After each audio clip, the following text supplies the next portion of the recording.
네, 귀한 찬양 감사드립니다. 다비다 마리아 여전도회에서 헌신 예배 감사 헌금을 주님께 드렸습니다. 이따가 함께 기도하도록 하겠습니다.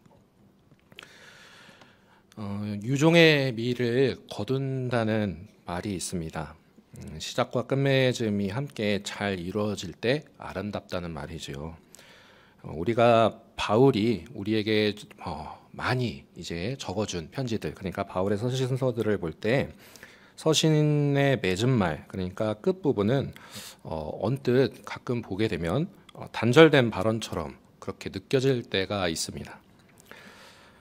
그런데 사실 바울은 그 글을 마치면서 우리에게 계속해서 이제 권면을 이어가는 모습을 볼 수 있는데, 오늘 우리가 함께 본 갈라디아서 말씀 속에서는 우리에게 두 가지를 권면하는 것을 우리가 볼 수 있습니다. 읽지는 않았지만 6절에서 10절까지의 부분은 마지막 경고에 대한 부분이고, 11절부터 18절까지는 이제 마지막 초청에 대한 단어로 제가 간결하게 여러분들께 설명드릴 수 있겠습니다. 경고와 초청은 단어만 놓고 보면 다른 이야기처럼 보일 수가 있는데 사실은 동일한 메시지입니다. 바로 이제 갈라디아서가 왜 저술하게 되었는지 그 동기에 대해서 알면 쉽게 이해할 수 있는데요.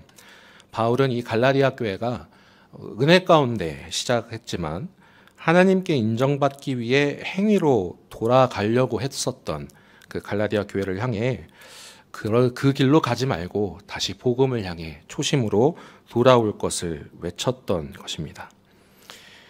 그러니 이 일을 통하여서 우리가 알 수 있는 것은 처음 우리가 받았던 사랑, 처음 받은 그 복음에 대하여 더하거나 수정하는 것은 신앙과 그리고 공동체를 교묘하게 변질시키는 일이구나라는 것을 알 수 있습니다. 실제로 오늘날 현대 사회에서도 수많은 이제 이단과 사이비들이 그러한 이제 일들을 많이 보이고 있죠. 말씀을 그동안 2000년 동안 우리가 해석되어지고 함께 나누었던 말씀으로 받는 것이 아니라 자신의 뜻, 인간의 뜻을 교묘하게 섞어서 널리 알려서 사람들로 하여금 혼돈을 일으키게 하는 것이죠. 이것은 점점 중심을 잃게 하고 그리고 복음을 부인하게 하며 하나님의 은혜에서 떠나게 만드는 아주 심각한 불신앙적인 일이 되는 것입니다. 그렇기에 바울은 갈라디아서 1장에서 서두에 다른 복음을 전하면 저주를 받을지어다 라고 말할 정도로 강한 어조로 그러한 일을 하지 말라고 비판하고 있습니다. 그렇다면 바울은 오늘 우리가 읽은 14절 전후로 하여서 마지막 부분을 어떻게 이야기하고 있을까요? 먼저 심는 대로 거둔다라고 이야기를 합니다. 인류의 역사상 가장 친숙한 경험, 바로 심고 거두는 그러한 농사 과정입니다. 농사나 원예는 절대적인 원예에 있어서는 절대적인 원리죠. 바로 심는 대로 거두는 것. 우리는 여기서 두 가지를 살펴볼 수 있는데, 바로 첫 번째는 심는 대로 거두는 것입니다. 말 그대로 콩 심은 데 콩이 나고 팥 심은 데 팥이 납니다. 다른 것을 거두는 것은 이치에 어긋나는 일이죠. 두 번째로 심으면 반드시 거두게 되어 있습니다. 씨를 땅속에 뿌리면 씨앗에 따라 시간이 다를 뿐 아무런 변화가 없는 것은 아닙니다. 곧 변화가 없는 것 같아도 씨앗의 상태에 따라 그리고 종에 따라서 그 열매가 맺고 또 싹이 움트는 것은 시간이 다를 뿐 결국 싹이 나오게 됩니다. 그래서 추수하기 위해서 가장 중요한 일이 있다면 시작해야 할 것은 수확하는 것이 아니라 바로 파종하는 것입니다. 그렇게 씨 뿌리는 것이 또 중요한 일이 되겠죠. 이러한 절대적인 원리는 농경 분야에 못지않게 오늘을 살아가는 우리 그리스도인들에게 밀접한 바로 영적인 분야에서도 불변의 철칙을 우리에게 보여주는데요. 함께 갈라디아서 6장 7절과 8절을 함께 읽어보겠습니다. 시작. 스스로 속이지 말라. 하나님은 업신여김을 받지 아니하시나니 사람이 무엇으로 심는지 그대로 거두리라. 자기의 육체를 위하여 심는 자는 육체로부터 썩어질 것을 거두고 성령을 위하여 심는 자는 성령으로부터 영생을 거두리라. 아멘. 너가 이렇게 행동하니 내가 너에게 벌을 주겠다라며 하나님이 보좌 위에 앉으셔서 자신이 받는 그 모든 무례와 모욕에 대해 일일이 다 모니터링하면서 그렇게 복수하시는 하나님이라는 뜻이 아닙니다. 자연의 법칙이 인과가 반드시 있듯이 영적인 세계의 결과도 반드시 인과가 존재한다는 것입니다.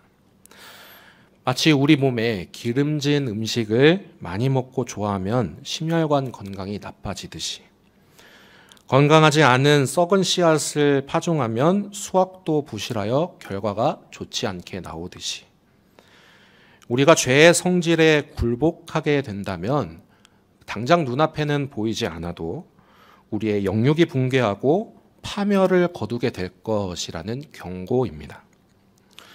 썩어질 것을 거둔다는 단어를 저는 조금 더 강하게 여러분들께 파멸이라는 단어를 넣었습니다. 말 그대로 어느 드라마의 대사처럼 파국입니다. 파국. 우리가 육체를 위하여 심었다가 파멸을 거두는 예는 우리가 역사를 통해 그리고 성경을 통해 수도 없이 많이 보았습니다. 우리가 정직하지 못하면 관계가 찢어져 외롭게 되는 파멸을 낳게 됩니다. 우리가 시기와 질투를 심으면 자족이라는 것이 찢어져 원한이라는 파멸을 거둡니다. 이처럼 죄는 늘 파멸을 거두게 됩니다. 생명을 낳는 법을 보지 못했습니다. 그래서 죄의 끝은 사망이라고 성경은 이야기합니다. 그래서 함께 읽은 8절에 육체를 위하여 심는다는 말은 죄성이 우리 마음 중에 스스로를 구주로 스스로 주가 되어서 자신의 삶을 통제하게 하려는 상태를 말합니다. 즉 죄는 결국 우리에게 값없이 주신 은혜의 그 복음을 거부하고 스스로 의를 찾게끔 방황하게 만듭니다. 하지만 파멸에 달하는 이 엄중한 경고도 무섭지만 반대로 또 약속하여 주신 그 말씀은 신비롭고 놀랍습니다. 바로 성령을 위하여 심는 것인데요. 우리 8절을 다시 한번 읽어볼까요? 네, 그 다음 장이요. 네, 다음 페이지. 네, 다시 하이라이트 부분 성령을 위하여 함께 읽어볼까요? 시작. 성령을 위하여 심는 자는 성령으로부터 영생을 거두리라. 아멘. 그래서 우리 그리스도인들은 삶 속에서 인정과 확신, 만족과 기쁨을 자신을 통해 스스로 얻는 것이 아니라 성령을 따라 살아갈 때 누릴 수 있음을 말씀을 통해 우리는 알 수 있습니다. 그리고 그 풍성함은 우리의 죽음 이후에도 계속 이어져 우리를 위해 예비해 두신 그 하나님 나라 그곳까지 이어지게 될 것입니다.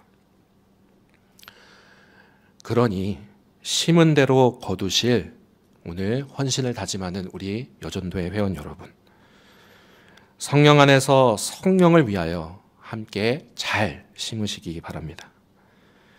파종을 열심히 하고 난 뒤에 싹이 보이지 않아도 낙심하지 마시기 바랍니다. 파종에서 수확까지는 언제나 시간이 걸립니다. 때에 따라 시기에 따라 하나님께서 정하신 그 때는 다르겠지만 반드시 수확할 날이 이릅니다. 말씀 따라 약속대로 우리 안에 착한 일을 시작하신 그분께서 반드시 이루시겠다라고 약속하셨으니 그 말씀을 힘입어 열심히 파종하고 수확 때까지 그 믿음을 굳건하게 붙잡으시고 나아가시는 귀한 우리 여전대 회원님들 그리고 모든 성도님들이 되시기를 주님의 이름으로 축복합니다. 이제 바울은 갈라디아 교인들에게 마지막 초청을 보냅니다.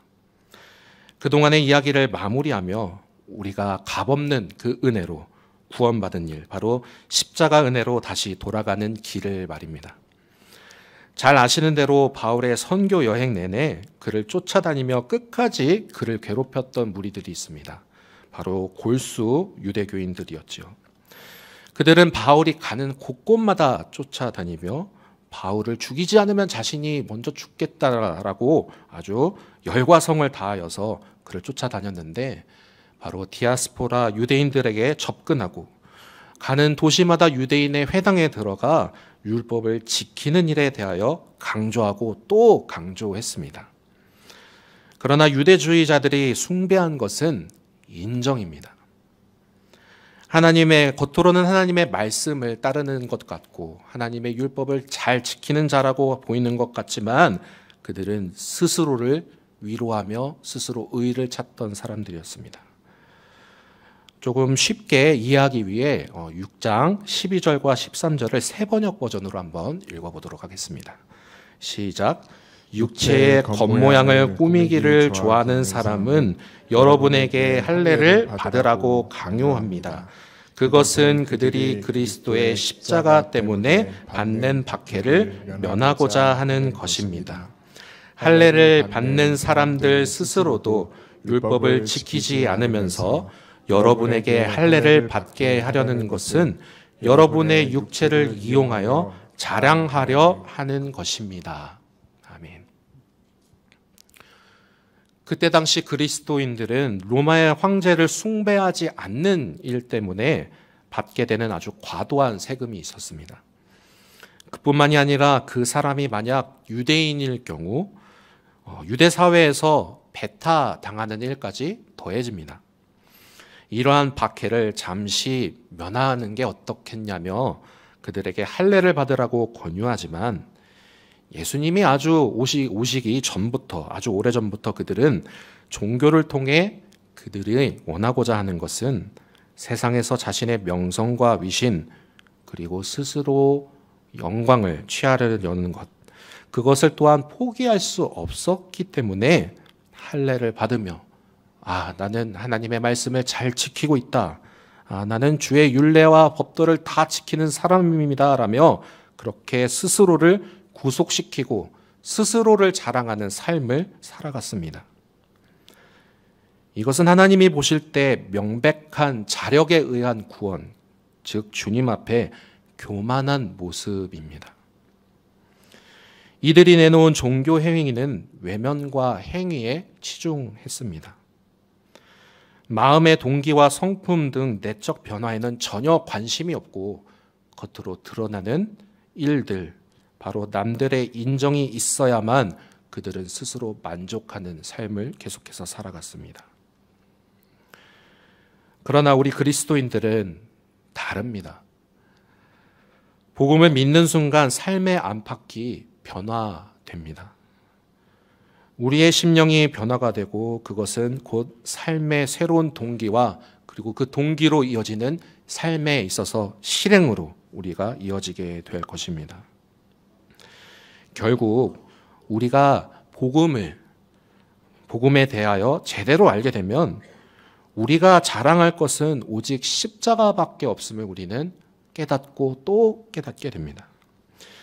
그리스도인의 정체성과 자아상의 그 기초는 우리를 있는 모습 그대로 사랑하시기에 우리에게 자존감을 주시고 우리에게 생명을 주셔서 우리의 존엄성을 세워주시는 그 십자가 사랑, 바로 예수님의 사랑뿐이라는 것을 우리는 알게 됩니다. 그리고 잘 아시다시피 그 사랑의 결정체가 끝까지 순종함으로 지고 가신 그 십자가 상에서 이루어졌습니다. 우리를 구원한 것은 오로지 전적으로 예수 그리스도께서 이루신 일이지 내 행위가 아님을 바울은 지금 강력하게 다시 말하고 있는 것입니다. 사랑하는 성도 여러분, 그러니 오늘을 살아가는 우리의 모습 속에서도 우리가 자랑할 것이 있다면 우리의 유일한 자랑은 십자가가 되어야 합니다. 그러나 그 십자가를 품을 때 우리는 반드시 걸림돌에 걸리기 마련입니다. 인간의 본성이 그렇게 말합니다. 사람들은 너무 연약하고 죄가 커서 구원에 조금도 보탤 수 없다는 그 말에 대하여 어떻게 그렇게 말을 할 수 있냐며 모욕감을 드러냅니다.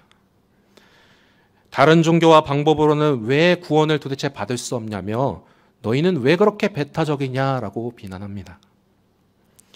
착한 사람도 십자가 없이는 악한 사람만큼 구제불능이라고 말하냐? 왜 그렇게 말하느냐며 손가락질하기 일쑤입니다.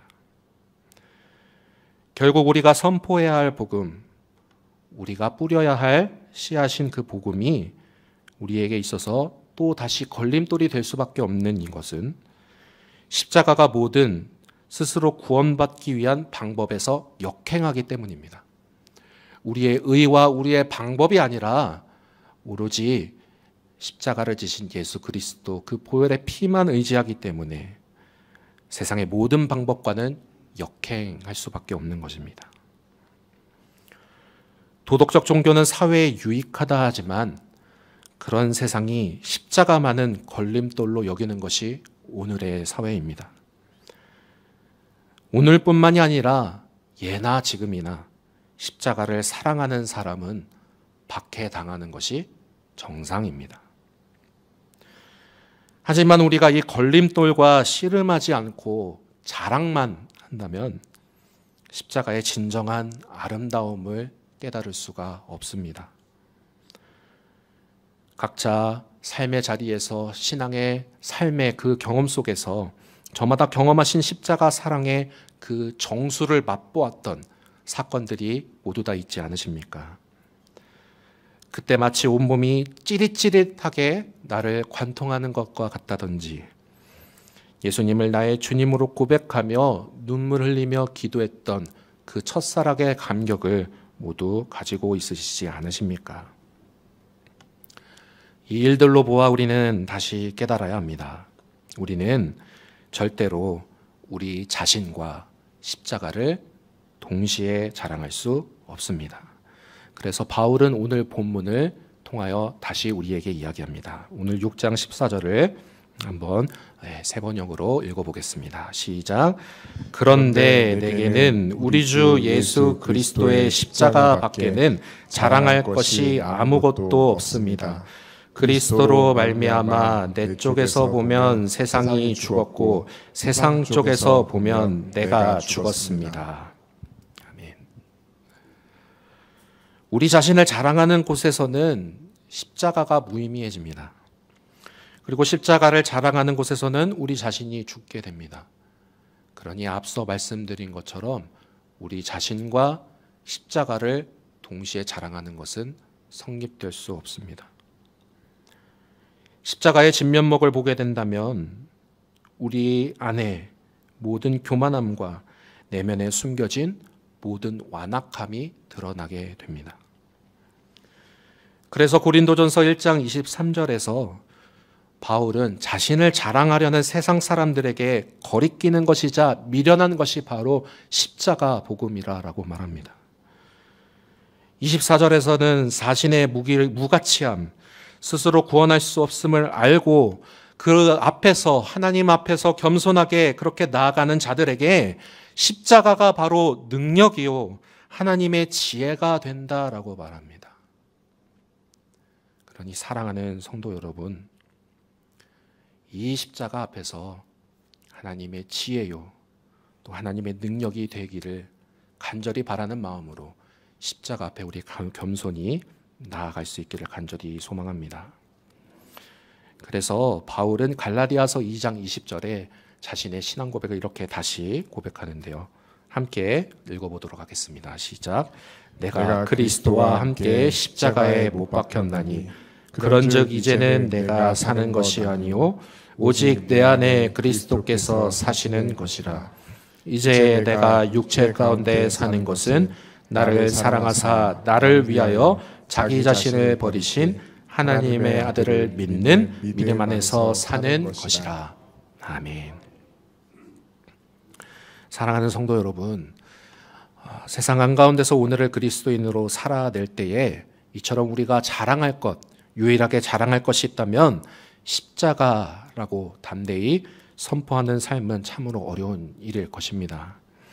그러나 우리 함께 십자가 본연의 모습을 통하여서 다시 한번 우리의 스스로를 조명하고 우리의 패역함, 우리의 완악함을 하나님 앞에 인정하고 하나님 앞에 겸손히 나아가는 이 시간이 되기를 원합니다. 십자가에 달리신 예수 그리스도께 온전히 복종하며 또 순종하는 삶. 바울은 그분의 능력으로 삶을 살아가며 유대인들과 그리고 이단으로부터 십자가의 도를 방어하고 또 사랑으로 교회와 성도들을 강권하고 선포하는 삶을 끝까지 살아냈습니다. 바울의 이러한 삶은 십자가를 자랑한다고 고백한다는 것을 넘어 자랑하고 또 삶을 살아내는 것이 중요하다는 것을 우리에게 보여줍니다. 빌립보서에서 또한 나를 본받으다라고 강권했던 바울. 그는 철저하게 오직 그리스도의 십자가만을 자신의 자랑으로 삼고 자랑하는 것을 넘어 삶으로 또한 살아냈던 사람입니다. 바라기는 오늘 헌신을 다짐하는 우리 사랑하는 다비다 마리아 여전도의 모든 회원분들이 일과 사역 그리고 교제 위에 그리스도의 십자가가 유일한 자랑이 되어질 수 있기를 주님의 이름으로 축복합니다. 또한 자랑을 넘어 여러분들의 그 삶이 그리스도의 십자가에 합당한 삶이 되어질 수 있기를 축복합니다. 또한 우리 여전도회를 넘어 우리 모든 염천의 성도님들, 여러분들의 삶이, 여러분들의 가정이, 여러분들의 자녀들이 십자가를 유일한 자랑으로 삼고 그대로 또한 삶을 살아낼 수 있기를 간절히 소망합니다. 그 길은 좁고 힘들며 어려울지언정 그 끝에는 우리가 파종하였을 때 반드시 거두는 날이 있습니다. 반드시 열매가 있으며 그 열매를 통하여 우리가 하나님 나라의 영원한 복과 안식을 누릴 수 있을 줄로 믿습니다. 우리의 유일한 자랑은 오직 예수 그리스도의 십자가, 그 십자가를 선포하며 자랑하며 삶을 살아내는 모든 성도님들이 되시기를 주님의 이름으로 축복합니다. 함께 기도하겠습니다.